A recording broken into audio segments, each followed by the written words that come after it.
The Galactic Council's emergency session had lasted 14 cycles. Representatives from 100 species debated in hushed, terrified whispers about the human problem. The Terrans had destroyed 3 Zephyrian battle fleets in the Outer Rim, their primitive kinetic weapons somehow penetrating shields that had withstood plasma cannons for millennia. "We need Vexthanor," declared High Counselor Xylix, his crystalline form shimmering with desperate resolve. "The Shadow Blade is our only option." Murmurs of unease rippled through the assembly. Vexthanor was legend, a biomechanical nightmare engineered by the extinct predecessor race. It had hunted entire species to extinction, its adaptive camouflage and molecular disruption claws making it the perfect predator. For 2,000 years it had slumbered in containment, too dangerous even for the Council to destroy.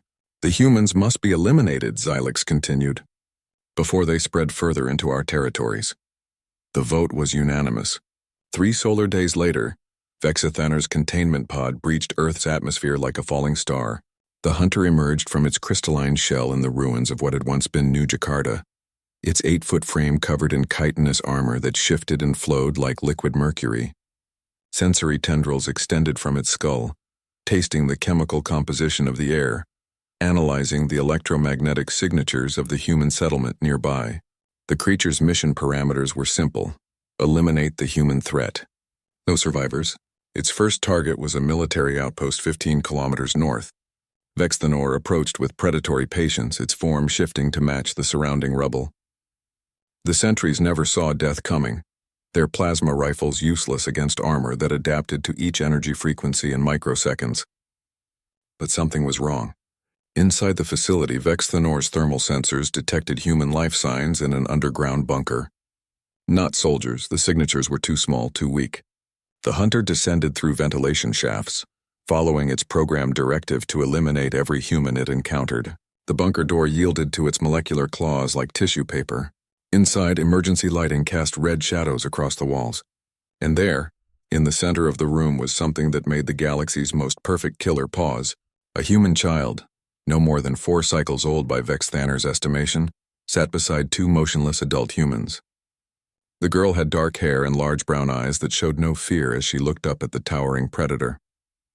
In her small arms, she cradled something, a damaged maintenance droid, its circuits sparked and failing. "Mama won't wake up," the child said softly, her voice carrying no terror, only sadness. "Papa neither." "Can you fix Bobby?" She held up the broken droid.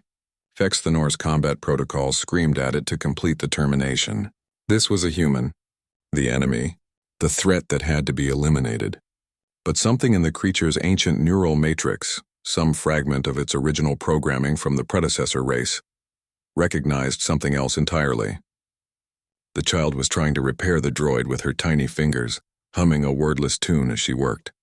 She had torn strips from her own clothing to bind the machine's damaged limbs, fashioning crude splints with the same instinctive care her species was becoming infamous for.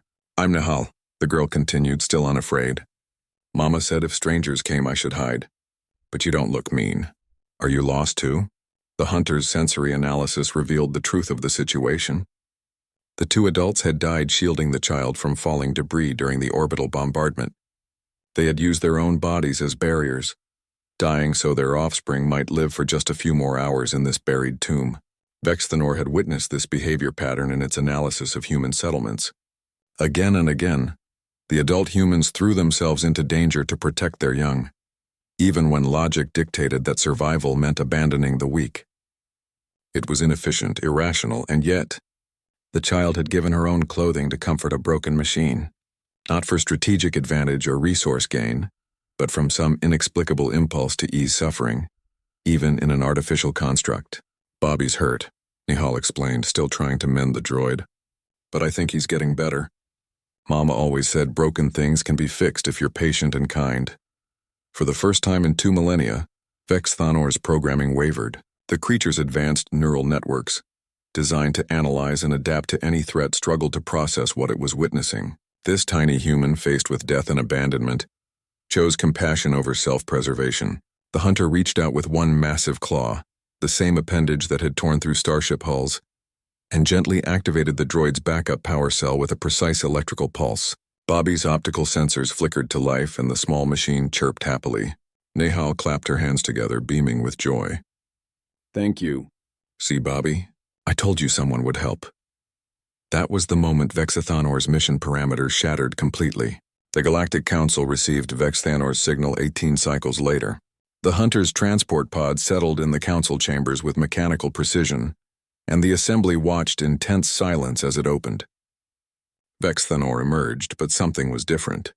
Gone was the predatory menace, the aura of inevitable death. Instead, the creature moved with careful, measured steps. In its massive arms, it carried a small bundle, a human child sleeping peacefully against the biomechanical hunter's chest. "Report," demanded Counselor Xylix, his crystalline form flickering with confusion. "Mission parameters. Revised." Vexithanor's artificial voice resonated through the chamber. "Humans are not the threat. Explain yourself, Hunter. You were programmed to eliminate." "This species does not seek dominion," Vexithanor interrupted. "They seek to repair, to heal, to protect that which is broken." The creature's sensory tendrils moved gently around the sleeping child, monitoring her vital signs with protective care. They gave their lives for this one small being, not because she could contribute to their war effort, but simply because she existed. The council erupted in shocked whispers. High Counselor Xylix stepped forward, his form blazing with authority. "You will complete your mission, Hunter. Terminate the human threat." Vexithanor's form shifted, armor plates reconfiguring into a defensive posture around the child. "Negative. New mission parameters: protect this species. They are not conquerors, they are healers of a broken galaxy." "Impossible." "You're malfunctioning." "Correction," the hunter replied, its ancient voice carrying a weight of newfound understanding. "I am functioning as originally intended. The predecessors did not create me to destroy. They created me to preserve what is worth saving." Nehal stirred in the creature's arms, opening sleepy eyes to gaze up at the assembled alien representatives. She smiled, the same fearless, innocent expression that had shattered a weapon designed to end civilizations. "Hi," she said softly, waving a small hand at the council. "Are you friends with my big friend here?" And in that moment, watching the galaxy's most perfect killer tenderly adjust his grip to ensure a human child's comfort, the Galactic Council realized they had made a fundamental miscalculation about the species called humanity. Some things, once broken, could indeed be repaired, even ancient weapons of mass destruction, even the cold equations of galactic politics, even the assumption that different species could never truly understand each other. All it took was one small human child named Nehal, and the patience to see that broken things deserved care, not destruction.